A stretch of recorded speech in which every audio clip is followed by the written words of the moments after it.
We heard from Ian Rappaport over the weekend that the Jets are likely to draft a quarterback. I don't know if it was quarterback in the first round or just draft a quarterback in general, which to me, one, who's he getting that from? We're going to have a different head coach. We're going to have a different GM. So it's not like they're like either one of those guys is here to leak that information to anyone else. And two, I would just say, duh. We need a quarterback. Yeah. The 41-year-old guy under center, even if he's back next year, is not the future. So we're going to need a new quarterback either way. Boys and girls, we do have a poll question in the chat. Should the Jets draft a quarterback? The options are first round, second round, third through seventh round, or no. You can let us know in the chat as well what your thoughts are and the quarterbacks that you do or do not like. Tigo, what did you make of Ian Rappaport saying that? And the Jets looking at the quarterback. I think there's we have to remember that there is still a lot of people in the building.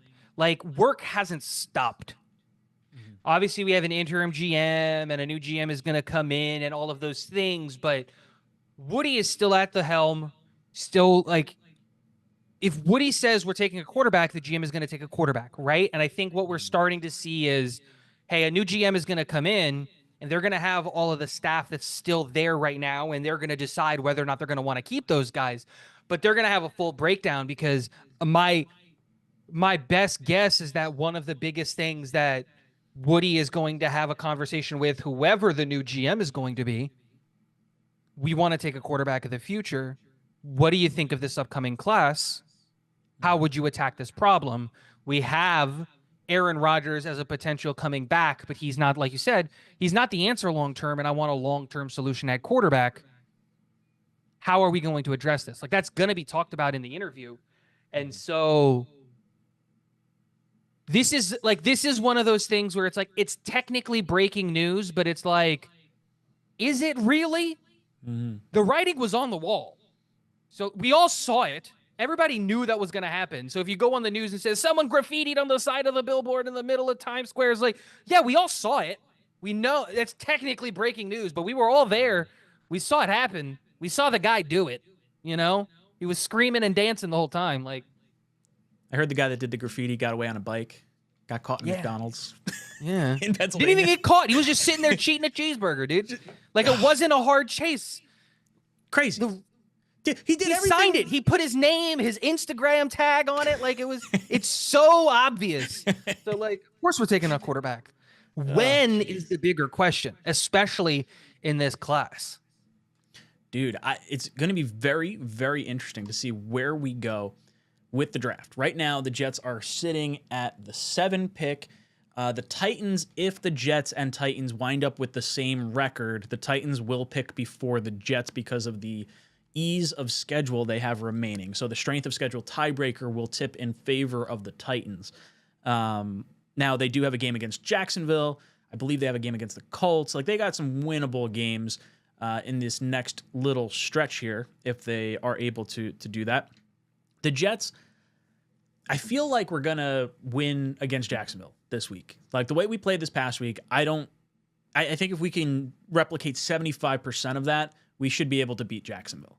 I think when you look at Buffalo and you look at the Rams, we should probably lose both those games. And then the Miami game, the final game of the season, I don't know if that's like a loss for us. I feel like that could very easily be a win. So I think the Jets could finish with a 5-12 record, which isn't very great. And I think we're going to wind up picking in that like 8-11 range, unfortunately. But as we sit right now, and we're looking at the teams in front of us, are you identifying teams that are going to be picking in front of us? Like, what's your thought process? When I look at the Raiders, they have some pretty easy games left. They do have a game against the Jacksonville Jaguars. And if things stay the same and the Raiders win one game and the other teams kind of, hover around, they're going to fall to like 5 or 6. Like, they're going to drop quite a bit because of their strength of schedule. I think it's really interesting, like, because like if you're in the quarterback in the first round and quarterback at the top of the draft crowd and you're let's lose as many games as possible, the Jacksonville game I would write off like as a win for the Jets because Jacksonville is pretty bad. But like so are the Titans, so is Vegas, and like they're all hurt, right? And so are the Giants. Like none of them have a QB right now, but like the Jaguars did just beat the Titans, like Barely. yesterday.